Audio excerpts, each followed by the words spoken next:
आपणा सगळ्यांना माहीत असेल की गेल्या काही वर्षामध्ये भाजपचे माजी खासदार किरीट सोमय्या यांनी माझ्यावरती जे खोटे आरोप केले होते साई रिसॉर्टच्या संदर्भात, आणि मी त्या दिवसापासून सांगत होतो की साई रिसॉर्टशी माझा कुठलाही संबंध नाही. मी साई रिसॉर्टची जमीन विकलेली होती आणि त्याचा माझा कुठलाही संबंध नाही. आणि या संदर्भात किरीट सोमय्या यांनी वारेमाप आरोप माझ्यावर केले होते, खोटे आरोप केले होते. त्यांनी लोकायुक्त राज्यपालांकडे माझी तक्रार केली होती.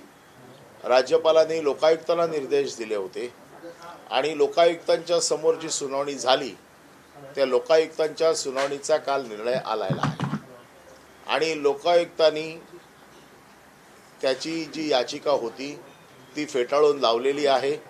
लोकायुक्ताने स्पष्ट सांगितलेलं आहे की अनिल परब यांचा या रिसॉर्टशी काही संबंध नाही.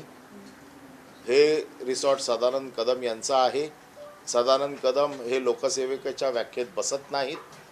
त्याचबरोबर जी मागणी, वेगवेगळ्या प्रकारची मागणी लोकायुक्तांकडे किरीट सोमय्या यांनी केली होती की आपण सगळी या प्रकरणाची चौकशी करावी, वेगवेगळे गुन्हे दाखल करण्यासाठी आदेश द्यावेत, या सगळ्या गोष्टी लोकायुक्तांनी फेटाळून लावलेल्या आहेत. त्याचं हे जजमेंट काल आलेलं आहे. म्हणजे मी जे सुरुवातीपासून म्हणत होतो की माझ्यावरचे सगळे आरोप हे राजकीय द्वेषापोटी केले जातात, तत्कालीन सरकारला बदनाम करण्यासाठी केले जातात आणि हे आदेश सगळे देण्याचं काम ज्या यंत्रणेने केलं होतं, ही यंत्रणा देखील सगळी चुकीच्या मार्गाने अशा प्रकारचे आदेश देते आहे, हे या लोकायुक्तांच्या आदेशाने आज सिद्ध झालेलं आहे. त्यामुळे मी किरीट सोमय्या यांच्यावरती जो 100 कोटीच्या मानहानीचा दावा केला होता त्याला सांगितलं होतं, एक तर तुम्हाला नाक घासून माफी मागावी लागेल किंवा 100 कोटी रुपये मला द्यावे लागतील. मी पुन्हा एकदा हायकोर्टात जाणार आहे की आपल्याला माहिती आहे की याच्या अगोदर NGTने देखील माझ्या विरोधातलं पिटिशन फेटाळून लावलं होतं. आज लोकायुक्तांनी देखील हे पिटिशन फेटाळून लावलेलं आहे. प्रकरण फक्त आता हायकोर्टात एक बाकी आहे, त्याच्यात देखील मला इंटरियम स्टे मिळालेला आहे. त्यामुळे किरीट सोमय्या यांच्यावरचा दावा हा माझा अतिशय घट्ट आणि मजबूत होतोय आणि तो दावा पुन्हा एकदा मी न्यायालयाकडे जाईन आणि न्यायालयाला सांगीन की या सगळ्या गोष्टींचा विचार करून आपण किरीट सोमय्या यांना योग्य ती शिक्षा द्यावी. लोकायुक्तांनी नेमकं काय काय म्हटलेलं आहे? लोकायुक्तांनी म्हटलेलं आहे की त्यांच्याकडे जी चौकशी करण्यासाठी याचिका केली गेली होती, ही चौकशी करण्याची गरज आम्हाला नाही, कारण वेगवेगळ्या अथॉरिटीजने त्याची चौकशी केलेली आहे. त्याच्यामुळे आम्ही त्याची चौकशी करू शकत नाही. दुसरा त्यांनी सगळ्यात महत्त्वाचा मुद्दा जो त्यांनी म्हटलेला आहे तो असा आहे,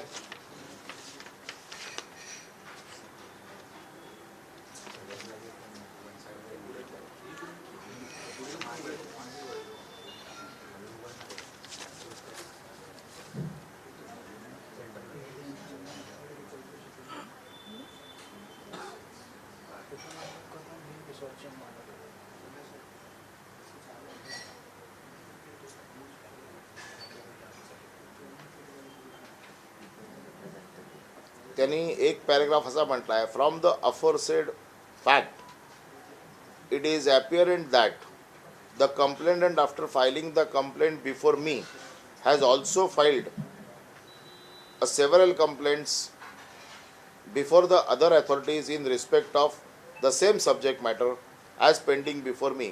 The complainant therefore in my view is not maintainable in view of the specific provision laid down under section 8(1)(b) and section 10(4)(c) of the Maharashtra Lokayukta and Upayukta Act 1971. आणि एक पॅरेग्राफ त्यांनी म्हटलेला आहे,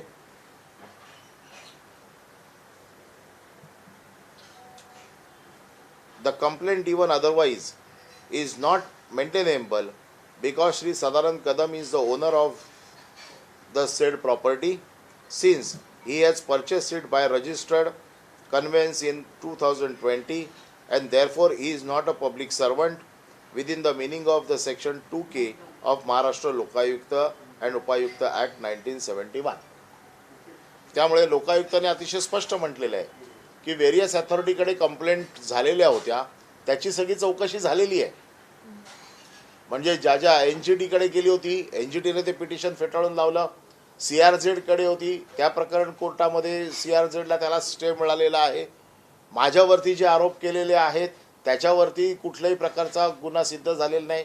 ईडीने माझी चौकशी केली. ईडीच्या chargesheet जी सदानंद कदम यांची फाईल केली त्याच्यामध्ये माझ्याबद्दल कुठलाही उल्लेख नाही. त्यामुळे या सगळ्या गोष्टींचा विचार करता माझा ह्याचा रिसॉर्टशी काही संबंध नाही हे लोकायुक्तांनी अधोरेखित केलं आहे एका बाजूने. दुसऱ्या बाजूने त्यांनी असं म्हटलेलं आहे की सदानंद कदम हे ओनर असल्यामुळे ते लोकायुक्तांच्या व्याख्येत बसतच नाहीत, लोकसेवक याच्या, आणि त्यामुळे ह्या पिटिशनला काही अर्थ नाही. त्यामुळे किरीट सोमय्या पुन्हा एकदा तोंडावर आपटलेले आहेत. आजची ही जी ऑर्डर आहे त्याचा तुमची केस स्ट्रेंथन करण्याच्या दृष्टीने किती उपयोग होणार आहे? एकतर ईडीची चौकशी अजूनही चालूच आहे, रिसॉर्ट ताब्यात घेतलेला आहे, त्याच्यातही तुमचं नाव अजून पूर्णपणे त्यांनी हे नाही डिसमिस नाही केलेलं आहे. तर अशा प्रकारच्या ज्या वेगवेगळ्या फोरावरच्या ज्या ऑर्डर्स आहेत त्याचा आता तुम्हाला किती फायदा होईल? मी सुरुवातीपासून हे सांगतोय की मी कुठलंही चुकीचं काम केलेलं नाही आणि त्याची योग्य चौकशी होऊन मला निर्दोष मी आहे हे सिद्ध होईल. फक्त अडचण अशी आहे की ह्या दरम्यान माझी झालेल्या बदनामीचं काय? ह्या दरम्यान जी माझी बदनामी केली गेली की अनिल परब यांचा काळा पैसा याच्यामध्ये वापरला गेलाय, अनिल परब यांनी भ्रष्टाचार केलाय, हे जे काय आरोप माझ्यावरती केलेत याला उत्तर कोण देणार आणि माझी बदनामी कोण भरून देणार? बदनामी करणं फार सोपं असतं आणि म्हणून किरीट सोमय्यांनी माझी माफी मागितलीच पाहिजे किंवा मला 100 कोटी रुपये दिलेच पाहिजे अशी मागणी मी पुन्हा हायकोर्टाकडनं करणार आहे.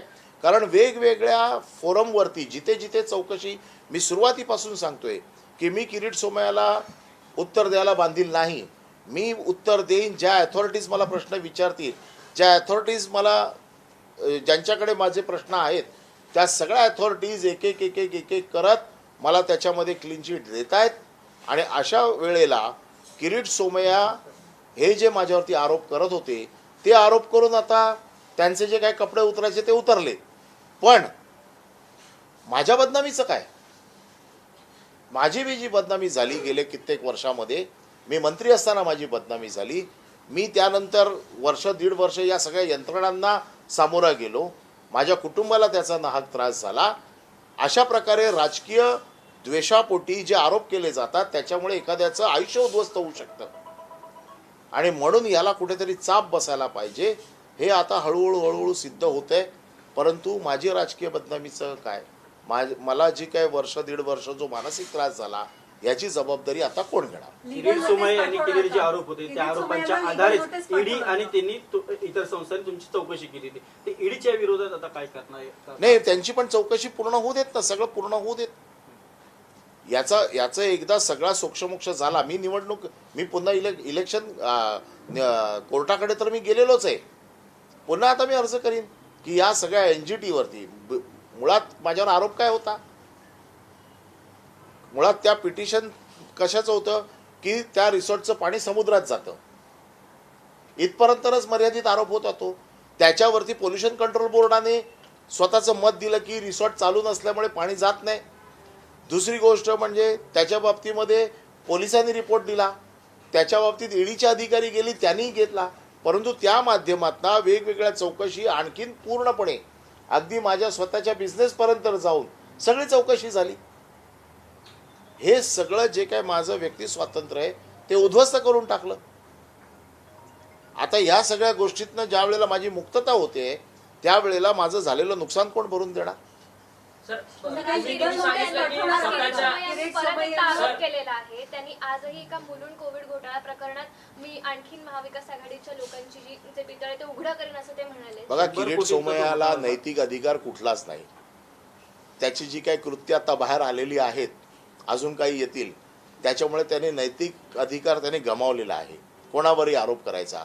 आणि आपण बघताय की जे आरोप केलेले आहेत त्या आरोपामध्ये किती तथ्यता आहे हे लोकायुक्तांनी आता सिद्ध करून दिलेलं आहे. त्यामुळे अशा प्रकारे वेगवेगळ्या फोरमवरती जे आरोप केले जात आहेत त्याच्यावरती त्याला सगळ्या यंत्रणा, ज्या तपास यंत्रणा आहेत, या तपास यंत्रणांकडनं जो गेलेला साक्षी पुरावे आहेत, या पुराव्यामध्ये काही तथ्य नाही असं कोर्ट म्हणते. आता सर, तुम्ही काल legal तुमच्या notice घरच्यांना पाठवणार सुद्धा का? तुमच्या घरच्यांना सुद्धा या सगळ्या प्रकरणामध्ये ओढण्यात आलेलं होतं. तुम्ही अधिवेशनामध्ये सांगितलं की तुमच्या मुलीला देखील या सगळ्या प्रकरणामध्ये पोलिसांकडनं चौकशी करण्यात आली, 4 तास त्यांना बसवण्यात आलं. घरच्यांना कुठेतरी मानसिक त्रास झालेला आहे. नक्कीच घरच्यांना मानसिक त्रास होतो. हा मानसिक त्रास आता माझा भरून कोण देणार, हा माझा साधा प्रश्न आहे. ज्या वेळेला कुटुंबाला त्रास होतो, मी राजकारणात आहे, मला त्रास माझा राजकीय भाग समजून मी एक वेळ सहन करीन, परंतु माझ्या कुटुंबाने कुठलाही गुन्हा केलेला नसताना त्यांना ज्या प्रकारे मानसिक त्रास झालेला आहे, हा त्रास किरीट सोमय्या भरून कसा देणार. किरीट सोमय्यांना तुम्ही लीगल नोटीस पाठवणार? मी तर कायदेशीर ज्या ज्या गोष्टी करायच्या त्या करणारच आहे. त्याच्या बाबतीत कुठलाही वाद नाही, कारण मी देखील ही लढाई अशी सोडणार नाही. हिंदी में कहिए। जी कन्फर्म। अनिल जी, आपके संदर्भ में एक लोकायुक्त में मामला चल रहा था, क्या आदेश दिया लोकायुक्त ने, वो बताइए। लोकायुक्त ने, किरीट सोमय्या ने जो लोकायुक्त के पास में मेरी कंप्लेंट की थी, उन्होंने राज्यपाल के पास की थी, राज्यपाल ने लोकायुक्त के पास भेजी थी. उसकी पूरी जांच होने के बाद में लोकायुक्त ने ये निर्णय दिया है कि ये जो मामला है अलग अलग स्तरों पे चल रहा है और अलग अलग स्तरों पे इसका निर्णय हो रहा है, इसलिए ये मेरे सामने मेंटेनेबल नहीं है, इसलिए उसको खारिज कर दिया है. उसके साथ में उन्होंने ये भी कहा है कि ये जो मामला है इसमें इस रिसोर्ट के ओनर ये साधारण कदम है, इसलिए साधारण कदम जो डेफिनेशन लोकायुक्त के फ्रेम में बैठती है उसमें नहीं बैठने के वजह से ये पिटीशन हम डिसमिस कर रहे हैं. इसके साथ ही इस पूरी प्रक्रिया के दौरान आपके परिवार को काफी मानसिक स्थिति का तकलीफ सामना करना पड़ा, तो आप किस तरह से इस पूरे मामले को आप आगे लेके जाएंगे? मैंने किरीट सोमय्या के खिलाफ हाईकोर्ट में मामला दर्ज किया है डिफर्मेशन का. उसमें मैंने 100 करोड़ रुपए या किरीट सोमय्या ने मेरी माफ़ी मांगनी चाहिए ऐसे मैंने मांग की थी. किरीट सोमय्या को देनी होगी क्योंकि एनजीटी ने उसके खिलाफ निर्णय दिया था, आज लोकायुक्त ने उनके खिलाफ निर्णय दिया है. हाईकोर्ट में जो मामला चल रहा है उसमें मुझे प्रोटेक्शन मिला हुआ है, तो ये जो स्तर पे चला है वहाँ पर मेरे बाजू से ये निर्णय आ रहा है. और किरीट सोमय्या को उसकी इस जो मेरे ऊपर जो आरोप किए थे, जो 2 साल से मेरे फैमिली को तकलीफ हुई है, इसका मैं आज आपके सामने सवाल कर रहा हूँ. जो मुझे बदनाम किया गया, जिस तरह से मुझे डिफेम किया गया, उसका हर्जाना कौन देगा? क्योंकि जो मेरे फैमिली को तकलीफ हो गई, मुझे तकलीफ हो गई, मेरी बदनामी हो गई, इस बदनामी को किस तरह से अब इसको किस तरह से दुरुस्त किया जा सकता है, ये मेरी आज आपके सामने मांग है. और इसलिए ऐसे किरीट सोमय्या जो लगातार झूठे आरोप करते जा रहे, आरोप कर देना और छोड़ देना, अभी हर जगह पे वो आरोप करते हैं, उसका आगे कुछ होता नहीं है. और ऐसे मामलों को लोगों ने देखिए सीरियस नहीं लेना चाहिए. इसलिए मैं आपके जरिए लोगों से भी ये अपील करता हूँ कि कोर्ट में जाने के बाद में ये मामले खारिज किए जाते हैं, लेकिन उस वक्त उस आदमी की बदनामी होती है. किरीट सोमय्या जिस तरह से प्रेस कॉन्फ्रेंस लेके बताते हैं कि ये मामला सब ऐसे है जैसे वही मीडिया ट्रायल चलाते हैं, कोर्ट वही चलाते हैं, तो मुझे ऐसे लगता है लोगों को भी ऐसे चीज़ों को सीरियसली लेना नहीं चाहिए. ये चूंकि ये मामला अभी ईडी में भी चल रहा है, तो ऐसे में लोकायुक्त की इस आदेश का आपको लीगली कितना बेनिफिट मिलेगा? मुझे ज़रूर फायदा होगा, क्योंकि लोकायुक्त ने जो ऑब्जर्वेशन किए है वो ईडी के लोग भी पढ़ेंगे, क्योंकि ईडी में ऑलरेडी जो एक चार्जशीट फाइल हो गई है उसमें मेरा कहीं पर जिक्र नहीं है, उसकी इन्वेस्टिगेशन चल रही है. मैं बार बार ईडी के ऑफिस में जाके आ चुका हूँ. जो सवाल उन्होंने मुझे पूछे हैं मैंने उनके जवाब दिए हैं, आगे भी पूछेंगे तो मैं उनका जवाब दूंगा. लेकिन मुझे ऐसे लगता है कि मैं पहले दिन से ये कह रहा था कि इस मामले में मेरा कोई संबंध नहीं है, फिर भी जानबूझ के 2 सालों से ये मामला मेरी बदनामी के लिए चल रहा था, वो अभी कहीं ना कहीं रुकना चाहिए. इसके साथ में अथॉरिटी से राहत मिली है आपको इसी केस में? मुझे एनजीटी से राहत मिली है, मुझे आज लोकायुक्त से राहत मिली है, मुझे नीचे के कोर्ट से सेशन कोर्ट से राहत मिली है. सेशन कोर्ट में तो मामला ही खारिज हो चुका है. जो प्रेडिकेटेड ऑफेंस था कि समुद्र के पानी में रिसोर्ट का पानी जाता है, वो तो ट्रायल कोर्ट में ही खारिज हो गया है, तो प्रेडिकेटेड ऑफेंस ही क्लोज हो गया है. अब ये प्रेडिकेटेड ऑफेंस जब क्लोज होता है तो ईडी के सामने कोई मैटर रहता नहीं है. अब उसके बाद में पुलिस ने और 2 मेरे ऊपर एफआईआर लॉन्च किए हुए हैं, वो भी खारिज हो. स्क्वैश करने के लिए मैं हाईकोर्ट में गया हूँ, हाईकोर्ट में उसकी सुनवाई चल रही है. हाईकोर्ट ने मुझे इंटरियम प्रोटेक्शन दे चुके हैं। मॉनसून सत्र में आपने भी किरीट सोमैया के खिलाफ कुछ मुद्दे उठाए थे और इन्वेस्टिगेशन की मांग की थी, उसका स्टेटस क्या है? क्योंकि एक वीडियो क्लिप वायरल हुई थी जिसको लेकर आपने बड़ा हंगामा किया था। नहीं, वो तो जो टीवी चैनल पे वीडियो क्लिप रिलीज हो गई थी, मैंने मांग की थी कि इसकी जांच की जाए, ये वीडियो क्लिप सच है झूठ है ये बताया जाए, और अभी तक पुलिस ने उसका कोई रिपोर्ट लाया नहीं है। हमारी मांग यही है कि कौन है वो महिला जिसके साथ ये अन्याय हुआ है, किरीट सोमैया का असली चेहरा बाहर आना चाहिए, ये मेरी मांग है। यानंतरही किरीट सोमय्या सातत्यानं ठाकरे गटातल्या इतर नेत्यांवरती आरोप करतायत. किशोरीताई पेडणेकर असतील, तुम्ही असं निर्लज्ज माणूस आहे, निर्लज्जम सदा सुखम. ज्या वेळेला अशा प्रकारे त्याचं उत्तर द्यावं ना, त्याने त्याची जी क्लिप आली आहे त्याच्याबद्दल त्याने उत्तर द्यावं ना. सर इसके साथ महाराष्ट्राच्या राजकारणाला राजकारणाला सांस्कृतिक वारसा आहे, पण आता तो डायरेक्ट पर्सनल अटॅकवर येऊन झालेला आहे असं तुम्हाला म्हणायचं का? हे तर तुम्ही आता लोकांनी ठरवायला पाहिजे, आणि तुम्ही लोकांनी याला व्यवस्थित, कारण तुम्ही देखील एक चौथा स्तंभ आहात, तर याच्या बाबतीतलं धोरण तुम्ही देखील ठरवलं पाहिजे की वैयक्तिक पातळीवरची टीका कोणाची असेल, कुटुंबावरची टीका असेल तर त्याला किती प्रसिद्धी द्यावी. सीबीआय ट्रायल देखील केलं गेलं सर, तुमच्या विरोधात. लोकायुक्तांनी तुम्हाला क्लीन चिट दिली असेल, प्रत्येक यंत्रणा आता क्लीन चिट देत आहेत, परंतु महाविकास आघाडीच्या वेळेस जे विस्थापित होणारे जे कामगार होते त्यांना खिचडी देण्याचं जे कंत्राट आहे ते सरकारने दिलेलं होतं एका कंत्राटदाराला 9 कोटी रुपयांचं. आता त्याची देखील चौकशी केली जाणार आहे. महाविकास आघाडीमधल्या प्रत्येक कामांची चौकशी सरकार नाही, माझं म्हणणं आहे, मी त्या दिवशी देखील आपण सभागृहात ऐकलं होतं, माझं म्हणणं आहे सगळ्यांची चौकशी व्हावी. फक्त 2 वर्षाची 2.5 वर्षाची. आमच्याबरोबर भारतीय जनता पक्ष 25 वर्ष सरकारमध्ये आहे महानगरपालिकेत. या सगळ्या कामांची चौकशी होऊन जाऊ देत. आणि हे जे प्रशासकीय घोटाळे मी मागच्या अधिवेशनात मांडले त्याची देखील चौकशी झाली पाहिजे. ठराविक फक्त मुद्द्यांची चौकशी करायची, म्हणजे आपलं ठेवायचं झाकून आणि दुसऱ्याचं पाहायचं वाकून, असं होऊन चालणार नाही. प्रत्येक गोष्टीची चौकशी झाली पाहिजे. जर कोणी गुन्हेगार असेल, कोणी दोषी असेल तर त्याला शिक्षा झाली पाहिजे, ही आमची मागणी आहे. आणि मुंबई इसके गोवा साथ मुंबई आणि जे घोटाळे करणारे जर भारतीय जनता पक्षात गेले तर त्यांची फाईल बंद केली जाते.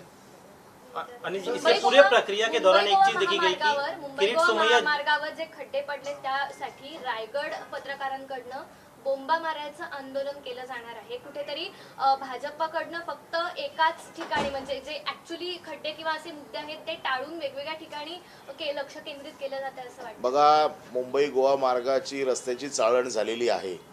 गेले कित्येक वर्ष आम्ही या बाबतीमध्ये आरडाओरडा करतोय. विधानसभेत हा प्रश्न, मला वाटतं की प्रत्येक विधानसभेत असं कुठलंही अधिवेशन नाही की ज्याच्यात हा विषय चर्चेला आला नाही. गडकरी साहेब हे अतिशय मोठे नेते आहेत. खरं म्हणजे गडकरी साहेबांच्या शब्दावरती पण विश्वास ठेवून आम्ही वाट बघितली होती. दुर्दैवाने मला असं वाटतं त्यांना अपयश आलेलं आहे, पण ते काम करणारे नेते आहेत. त्यांनी एखादी गोष्ट सांगितली तर होते. आजपर्यंत त्यांनी देशामध्ये बरंच चांगलं काम केलेलं आहे, परंतु दुर्दैवाने मुंबई गोवा मार्गचा जो एक पर्टिक्युलर पट्टा आहे हा एवढा अजून कंट्रोलमध्ये येत नाही आहे. त्याला अजूनही खड्ड्यांची चाळण झालेली आहे. गणपती तोंडावर आहेत. आत्ता काही होईल असं मला वाटत नाही. किमान त्याची डागडुजी करून कोकणात जाणाऱ्या चाकरमान्यांना दिलासा मिळावा एवढीच आत्ता अपेक्षा आहे. सर इसके साथ किरीट सोमैया सर ऐका ना. 7 दिवसांपासून बेस्टच्या कंत्राटी कर्मचाऱ्यांचा संप हा सुरू होता. खरं तर बेस्टने 6 कंत्राटी कंपन्यांना संपूर्ण कंत्राट दिलेलं होतं. जवळपास 4000हून अधिक कर्मचारी संपावरती होते. आज त्यांचा संप मिटलेला आहे. सरकारने मध्यस्थी केली. काल ते काही प्रतिनिधी आहेत त्यांनी मुख्यमंत्र्यांची भेट घेतली. खरं तर 7 दिवस खूप वेळ गेला. 20 लाख मुंबईकर एसटीचा संप 5.5 महिने चालवला. सरकार पुरस्कृत संप होता. गोपीचंद पडळकर, सदाभाऊ खोत हे त्यांच्या समर्थनार्थ उतरले होते. ह्या कामगारांच्या वतीने कोणी उतरलं नाही. शेवटी नाईलाज असतो, कामगारांना स्वतः जाऊन मुख्यमंत्र्यांना भेटावं लागलं. हा प्रश्न पहिल्या दिवशी देखील सुटू शकला असता, परंतु मुंबईकरांचे हाल करायचे आणि राजकीय फक्त वातावरण. एसटीच्या वेळेला 5.5 महिने संप चालवला प्रत्येक गेटवर जाऊन भारतीय जनता पक्षाच्या आमदारांनी एस टी बाहेर पडू दिल्या नाहीत. त्यावेळेला लोकांचे हाल होत आहेत हे त्यांना जाणवलं नाही. परंतु सरकारला बदनाम करण्यासाठी, मला बदनाम करण्यासाठी त्यावेळेला संप चालवला गेला. आज एस टीची परिस्थिती आपण बघताय, किती वाईट परिस्थितीत एस टीचे कामगार आहेत. मी तरी त्यावेळेला महाविकास आघाडीच्या वतीने सरकारकडनं पैसे आणून त्यांचे पगार चालू करून दिले होते. सरकारकडने जबाबदारी घेतली होती आणि एस टीच्या इतिहासामध्ये सगळ्यात जास्त पगारवाढ माझ्या कारकिर्दीमध्ये त्याला दिली होती. परंतु बी एस टीच्या बाबतीमध्ये 6 दिवस मुंबईकरांचे हाल चाललेले आहेत. कोणाला लक्ष द्यायला वेळ नाही आहे. शेवटी कामगारांना काल त्यांच्याकडे मुख्यमंत्र्यांकडे जावं लागलं आणि मध्यस्थी करू काल संप संपलेला. हा संप सर महाराष्ट्र के मानसून से परंतु आता ज्या बसेस आता कंत्राटी जे कर्मचारी आंदोलन करतात त्यांनीच काल असे उल्लेख समोर आले होते की जे बीएसटीचे जे सरकारी कर्मचारी त्यांना अडवलं होतं कामावर जाण्यापासून. तर हे कंत्राटी कर्मचारी जे ते कुठेतरी सरकारच्या वादामुळे कामगारांमध्ये वाद ठरू शकतात. मला एकच कोणाचा तरी प्रश्न कळलेला आहे. बेस्ट कंत्राटी कर्मचारी जे संपावरती आहेत, बेस्ट प्रशासनाचे जे परमनंट कर्मचारी जे आहेत ते बेस्ट बसेस डेपोच्या बाहेर काढत होते. परंतु कामगारांचाच वाद जो आहे तो समोर आलेला आहे. कंत्राटी कर्मचारी परमनंट कर्मचाऱ्यांना अडवतात आहे. कुठेतरी सरकारच्या धोरणामुळे कामगारांमध्ये वाद निर्माण होतोय, भांडणं होतात. आणि हेच कंत्राटी जी मागणी त्यावेळेला सरकारचे लोक करत होते की यांना सरकारी सेवेत सामावून घ्या, आज आम्ही तीच मागणी करतोय. प्रश्नच मिटून जाईल.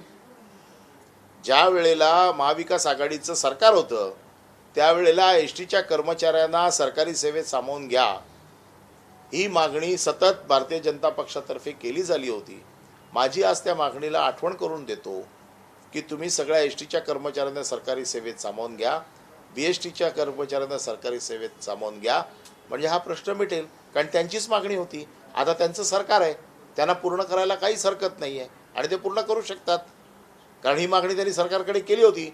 त्यावेळेला प्रत्येक नेत्याने सांगितलं होतं हे शक्य आहे, माझं शक्य आहे, तर त्यांनी हे पूर्ण करावं. आदित्य ठाकरे पालकमंत्री होते त्यावेळेला इलेक्ट्रिक बस ज्या मागवण्यात आल्या होत्या त्या डोकेदुखी ठरतात बेस्टच्या. आणि ठाकरे म्हणजे ठाकरेंच्या संघटनेचेच कर्मचारी संघटना आहेत तेच मागणी करतात की त्या बेस्ट बसमधून काढण्यात यावे इलेक्ट्रिक. बघा, महाराष्ट्रामध्ये इलेक्ट्रिकचं धोरण आदित्य ठाकरे साहेबांनी फार चांगल्या पद्धतीने राबवलं गेलं होतं.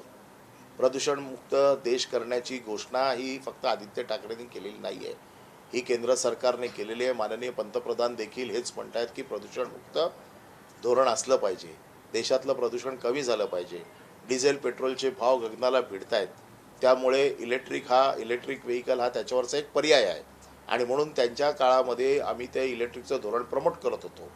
आता हे धोरण व्यवस्थित राबवण्याची जबाबदारी ही पुढच्या राज्यकर्त्यांची आहे. ज्यांच्या हातात सत्ता असते त्यांनी ते राबवायचं असतं. आता त्यांनी जर ते व्यवस्थित राबवलं नाही तर त्याला जबाबदार आदित्य ठाकरे असू शकत नाहीत. त्याला जबाबदार आता ज्यांच्या हातात सत्ता आहे ते आहेत आणि त्यांनी ते धोरण, पंतप्रधानांचं धोरण आहे, पंतप्रधानांचं धोरण जर हे सरकार राबवू शकत नसेल तर या सरकारचा उपयोग काय? सर, आदित्य ठाकरे यांनी काल सांगितलं की मुंबईमध्ये वाहनांना आतमध्ये यायचं असेल तर त्या 2 टोल्स, पूर्व द्रुतगती मार्ग आणि पश्चिम द्रुतगती मार्गावरच्या टोलचं जे कलेक्शन आहे ते MSRDC कडनं केलं जातं. परंतु त्याच्यावरती मनसेने आता टीका केली. मनसे म्हणते की ज्यावेळेस तुम्ही सत्तेत होता त्यावेळेस मग तुम्हाला हा मुद्दा आठवला नाही का? त्यावेळेस आम्ही 65 टोल जे आहेत ते आंदोलन करून बंद केले, मग आता सत्तेतून बाहेर गेल्यानंतर हा मुद्दा का आठवतो? भाजप पण यावर म्हणते की आम्ही तुमचे भ्रष्टाचाराचे टोल बंद केले म्हणून तुम्ही आता हे रस्त्यावरचे टोल बंद. बघा, भाजपना आता हा नैतिक अधिकार गमावलेला आहे.